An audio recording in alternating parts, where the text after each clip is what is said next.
ముఖ్యంగా ఇప్పటిదాకా వస్తున్న వార్తలను బట్టి చూస్తుంటే వారికి సిపిఐ, సిపిఎం, బీసీకే పార్టీలు రెండు రెండు ఆరు మొత్తంలో మద్దతు తెలిపినట్టు, వీటితో పాటు కాంగ్రెస్ కూడా మద్దతు తెలిపినట్టు లేఖలు రావడం జరిగింది. ఈ సందర్భంగా వారికి విజయ్ గారికి మా పార్టీ తరఫున శుభాకాంక్షలు తెలియజేస్తున్నాం. ఇప్పుడు 6 గంటలకు కూడా గవర్నర్ గారి అపాయింట్మెంట్ ఉన్నట్టుంది. మరి ఆ అపాయింట్మెంట్లో మరి ఎవరెవరు మద్దతు ఇస్తున్నారు, ఎంత మెజార్టీ గెలుచుకుంటున్నారు అనేది స్పష్టంగా ఇస్తారని చెప్పేసి అయితే అనుకుంటున్నాము. వస్తున్న స్పెక్యులేషన్స్ వార్తలను బట్టి అలాగే అనుకుంటున్నాము. ఏది ఏమైనా ప్రజలు ఇచ్చిన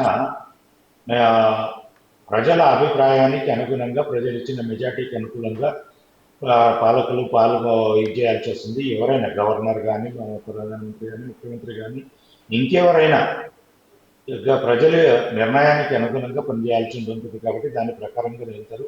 గత 2 రోజులు కూడా విజయ్ గారు గవర్నర్ గారికి వెళ్ళినప్పుడు కూడా సామరస్యంగానే మాట్లాడుకోవడం జరిగింది.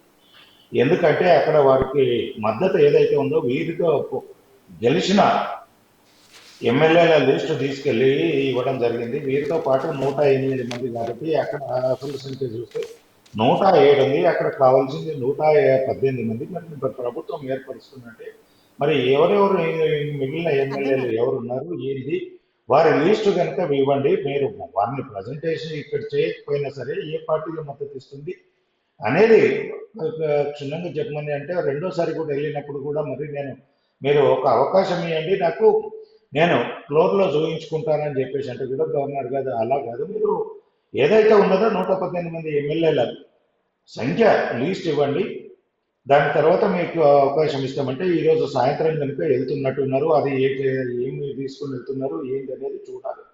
ఎందుకంటే ఇక్కడ విజయ్ గారు కొంత తొందరపడినట్టు కనబడుతుంది. కొంత ఏంటంటే కుక్కతొక్క పెట్టుకొని గోదావరి ఇదే పరిస్థితి తెచ్చుకుంటున్నట్టు కనబడుతుంది. ప్రజలు ఇచ్చిన మ్యాండేట్కి అనుగుణంగా ఆయన పోవాల్సిన అంశం చూసుకోకుండా ఈయన కాంగ్రెస్ ట్రాప్లో పడి దాన్ని ఆయన ఆగమాగం చేసుకునే పరిస్థితి ఉంది. ప్రభుత్వాన్ని కూడా నిలకడగా నడుపుతాడనే ఒక గ్యారంటీ కూడా కనబడట్లేదు. ఎందుకంటే గతంలో జరిగిన పరిణామాలను, గతంలో కాంగ్రెస్ వివరించిన తీరు, మొన్నటికి మన కర్ణాటకలో జనతాదళతో చేసిన తీరు కానీ, అంతకంటే ముందు కానీ పిపి సింగ్ కానీ, చంద్రశేఖర్తో కానీ చేసిన విధానంలో కానీ, సంకీర్ణ ప్రభుత్వంలో అక్కడ దాకా ఎందుకంటే నిన్న 2 రోజుల కింద 4వ తారీఖు దాకా కలిసి మిత్రులుగా 30 సంవత్సరాల నుంచి డిఎంకే తోటి పొత్తులో ఉన్న కాంగ్రెస్ రాత్రికి రాత్రి మిత్రదూరం కూడా పాటించకుండా డిఎంకే తోటి మాట్లాడకుండానే కట్టింపు చేసి రాత్రికి రాత్రి గోడ దొక్కి విజయ్ గారి పార్టీ దగ్గరికి వచ్చేసి విజయ్ గారికి మద్దతు తెలుపుతున్నామంటే రేపు పొద్దున వీళ్ళు చేస్తున్న వ్యవహారం ఎలా ఉంటుంది ఏంటి అనేది కొంత దూరదృష్టితోటి విజయ్ గారు ఆలోచించుకోవాల్సింది ఉంటే వ్యక్తిగతంగా మాట్లాడాల్సి వస్తున్నది కాబట్టి చెప్తున్నాము. ఎందుకంటే అక్కడ ఈ ధర్నా అనేది ఏదో ఎందుకంటే ఈ విజయ్ గారిని తప్పుదారిలోకి కాంగ్రెస్ తీసుకెళ్తుంది అక్కడ పూర్తి స్థాయిలో.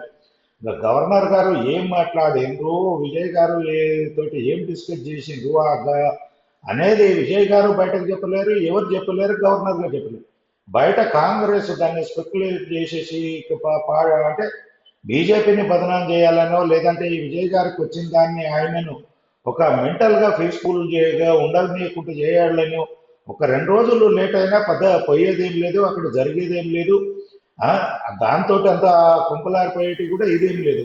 ఒక గవర్నర్ గారి మీద ప్రెజర్ పెట్టడము, గవర్నర్ గారి బంగ్లాను ముట్టడిస్తామని చెప్పడము, ఇవన్నీ ఏంటంటే ప్రజలను తప్పుదోవ పెట్టించే విధంగా విజయ్ గారికి రాజకీయ అనుభవం తక్కువ ఉంది కాబట్టి ఆయనను కూడా కన్ఫ్యూజన్ లో మారేసి వీళ్ళ రాజకీయ అవసరాలు తీసుకునే విధంగా కాంగ్రెస్ ప్రవర్తిస్తుంది తప్ప అక్కడ ప్రజలు ఏం కోరుకున్నారు, తమిళనాడు ప్రజలు ఏం కోరుకున్నారు, ఎవరెవరికి మ్యాండేట్ ఇచ్చారు, ఎవరితోటి ఏం చేయాలి ఏందనేది కొంత ఆలోచన చేయాల్సింది.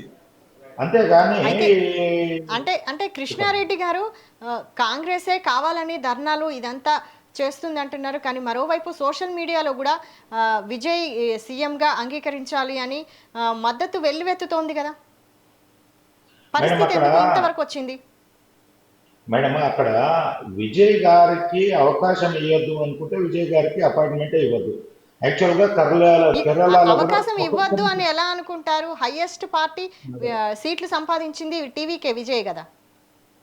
మేడం, ఇక్కడ ఉన్న పరిస్థితుల దృష్ట్యా గవర్నర్ గారు కూడా ఎంత సామరస్యంగా ఉన్నారంటే, ఆయన తమిళనాడుకు ఇన్ఛార్జి గవర్నర్, యాక్చువల్గా కేరళ గవర్నర్, తమిళనాడుకు ఇన్ఛార్జి గవర్నర్. అక్కడ కూడా కొత్త ప్రభుత్వం వచ్చింది, అక్కడ కూడా శాసనసభ పక్షాన్ని పిలవాల్సి ఉంటుంది, మాట్లాడాల్సి ఉంటుంది. అయినా అక్కడికి పోవాల్సిన పరిస్థితులు కూడా ఇక్కడున్న పరిస్థితుల తెలుసా. నిన్న విజయ్ గారు, సార్ నాకు రేపు సాయంత్రం వరకు సమయం ఇవ్వండి, నేను పూర్తి స్థాయి లేఖలతోటి మీ దగ్గరకు వస్తానంటే ఆయన యొక్క ప్రోగ్రామ్ను కూడా క్యాన్సిల్ చేసుకొని విజయ్ గారికి ఉన్న ప్రజా మెజార్టీ, ప్రజలు ఇచ్చిన మెజార్టీకి అనుగుణంగా గవర్నర్ గారు నడుచుకున్నారు కాబట్టి, రాజ్యాంగబద్ధంగా నడుస్తున్నారు కాబట్టి ఈయన గురించి ఈ రోజు వరకు వెయిట్ చేసి రేపో ఎల్లుండే కేరళకి వెళ్ళి మళ్ళీ అక్కడ కూడా ప్రభుత్వాన్ని ఏర్పరచడానికి ఏదైతే కాంగ్రెస్ సంకీర్ణ వచ్చిందో అక్కడ వారికి కూడా అవకాశం ఇవ్వాలి, వారితోటి కూడా మాట్లాడాలి, అక్కడ కూడా అందుబాటులో ఉండాలి. అయినా కానీ ఇక్కడ ఉన్నారు అంటే అక్కడ కొంత రాజ్యాంగబద్ధంగా జరగాలి, కొన్ని పరిస్థితులకు అనుగుణంగా మెదలాలని చెప్పేసి గవర్నర్ గారి ప్రోగ్రామ్ను కూడా క్యాన్సిల్ చేసుకొని